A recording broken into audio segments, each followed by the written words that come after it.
Hi, today we're going to do the electrolysis of water.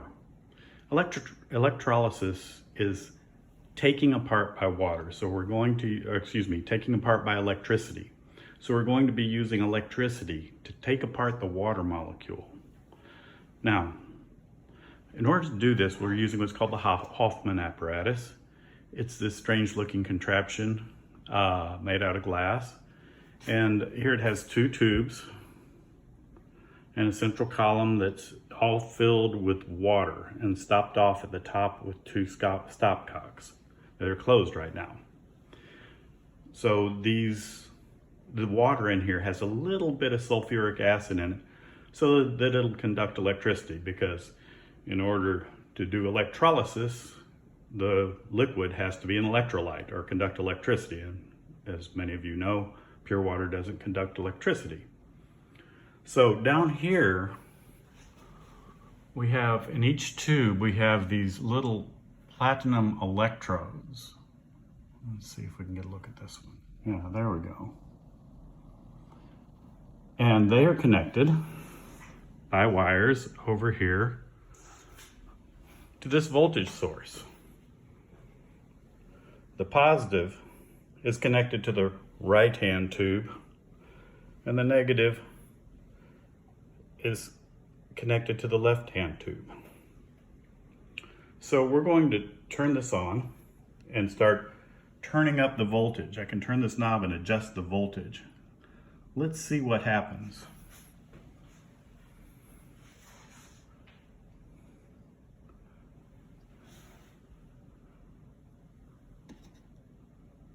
At first, nothing happens.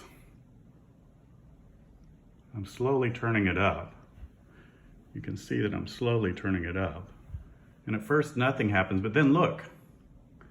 At a certain minimum voltage or threshold potential, bubbles start forming. So it's generating a gas, or some gases. There's gas forming at this electrode and gas forming at this electrode. And it's starting, their gases are starting to collect up here at the top. What do you think these gases are? We're going to let this run for a little while and come back and see what's happened.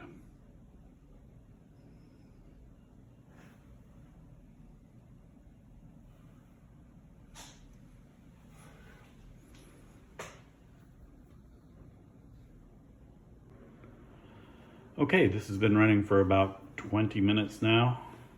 And let's see what we have here. The one on the left, that's the one that's connected to the negative electrode, is, let's see,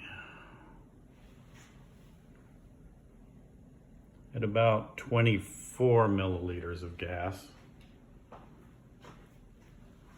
And the one on the right, the one that's connected to the positive electrode, is at about 12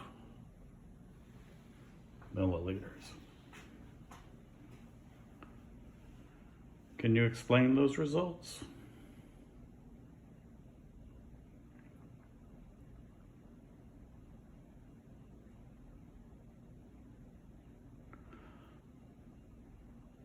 The one on the left is hydrogen gas. Here we see hydrogen being reduced, going from the -1 oxidation state that it has, +1 oxidation state that it has in water, to the 0 oxidation state that it has as hydrogen gas, H2. And on the right, we're generating oxygen gas. Oxygen is being oxidized. It's going from the -2 oxidation state that it has in water to the 0 oxidation state that it has as an element, O2.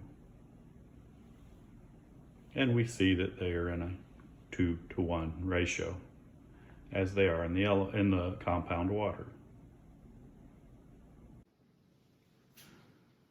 I'd like to do one more demonstration before we finish up with the electrolysis of water. I have said that I believe the gas in the left-hand column to be hydrogen and the gas in the right-hand column to be oxygen. I should probably be able to demonstrate that. How do we identify the substances? We identify substances by their properties, either their physical properties or their chemical properties. Now, both of these substances, are hydrogen and oxygen, are clear colorless gases. So it will be difficult in a demonstration to show the difference in their physical properties. However, perhaps I can show a difference in chemical properties. We know that hydrogen gas is flammable. So let's draw off a sample of this gas.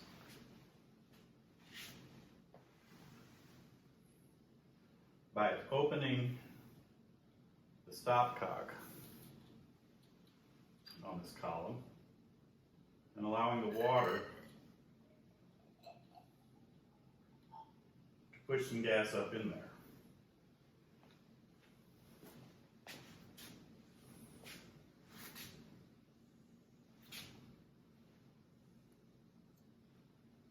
Since hydrogen is flammable, I should be able to ignite it. Let's see if I can.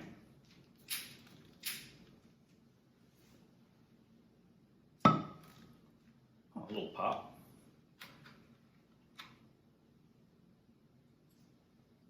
So we were able to ignite it. That demonstrates it might be hydrogen gas. This next demonstration is a little bit trickier. Oxygen is not flammable. However, it supports combustion. So a common test for the presence of oxygen gas, or whether to see if a gas is oxygen, is to light a wooden splint, blow it out so that it's smoldering, and put it back into the gas while it's smoldering. If it's oxygen, it should burst back into flame. This test is a little bit trickier, and I'm not sure if it's going to work, but we're going to give it a try. First, I'm going to draw off some oxygen gas.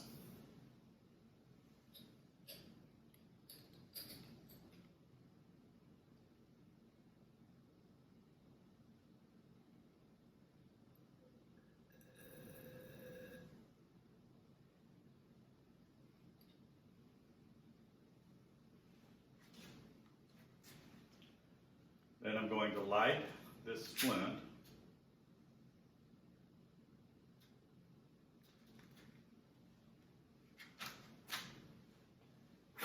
Blow it out. Oh, told you it was tricky. Let's try that again.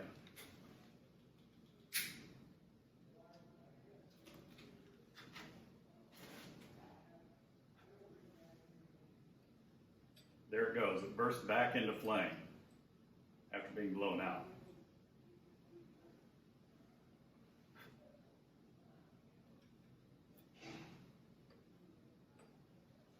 So that makes me think that we did have hydrogen gas, or we did have hydrogen gas on the left and oxygen gas on the right.